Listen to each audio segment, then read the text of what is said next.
Could a changing of the guard benefit your business? Sharon Horne-Ellstrom here with Supersize Your Business. And today our idiom is changing of the guard. Now, changing of the guard was originally used in the military or to refer to changing shifts or changing posts or changing responsibility or changing leadership.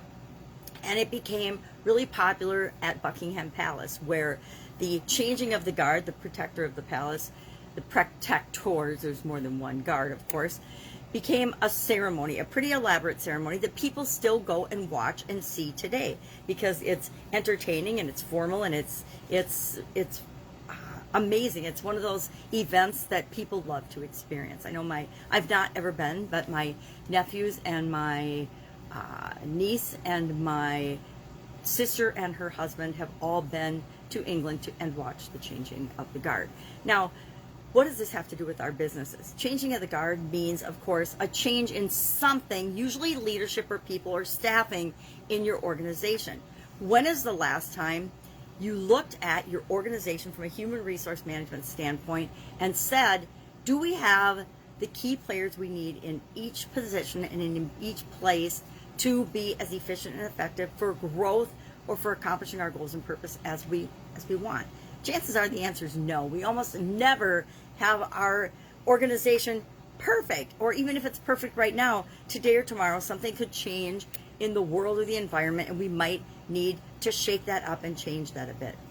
In corporate America, we often had just new people coming in all the time, new leaders coming in all the time, and it seemed like the higher up in the organization we had a leadership change, the bigger the ripple effect, the bigger the effect of the change throughout the rest of the organization. Because whenever a new person comes into a business or an organization, they bring themselves with it. They bring their personality, they bring their values, they bring their beliefs. Hopefully we've done a good job of hiring so that there's a match there. But sometimes it's exactly what our company needs. It's exactly what our business needs to take that next step, that growth, that leap. Oftentimes, we as founders and leaders of our organizations outgrow the stage of growth that we're in for our organization. I will use myself as an example. I am great at forming and founding businesses and establishing the framework for how they should run and putting the systems and processes in place for each function.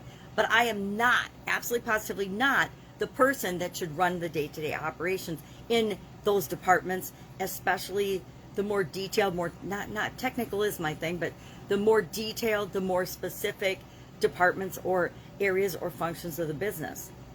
I'm better at the big picture than I am at the details. And I'm good at helping people to identify their processes and their systems and their procedures and put those in place so they've got a continuously improving process that they can follow.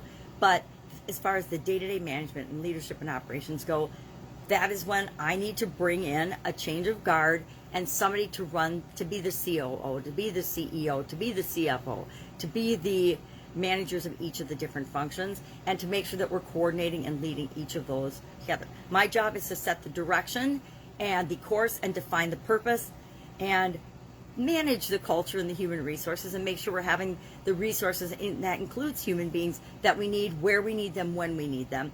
But overall, the detailed operations of the businesses is not my area of expertise. It's not my area of interest. It's not where I am the strongest. And so we have to evaluate that for ourselves and for everyone else when we're building our businesses and growing our businesses. And one of the most important things is getting in the key talent, getting in the people that can help us create what it is that we want in the world. So love to know your experience with changing of the guard. I know in corporate America, I had some guard changes in the leadership above me. Some were awesome, some were pretty miserable, some even caused me to go to different organizations. So what experience have you had with changing of the guard? Have you number one, seen the changing of the guard at Buckingham Palace? I'm really curious about that. And how have you seen this play out in the places that you've worked in, your experience, as well as the business that you're growing right now? That's it. Have an awesome day. Any questions, hit me up. Otherwise, I will be with you tomorrow with another interesting idiom. What does it mean? Where does it come from? And how might you use it in your business to grow and supersize it and in your life? Take care.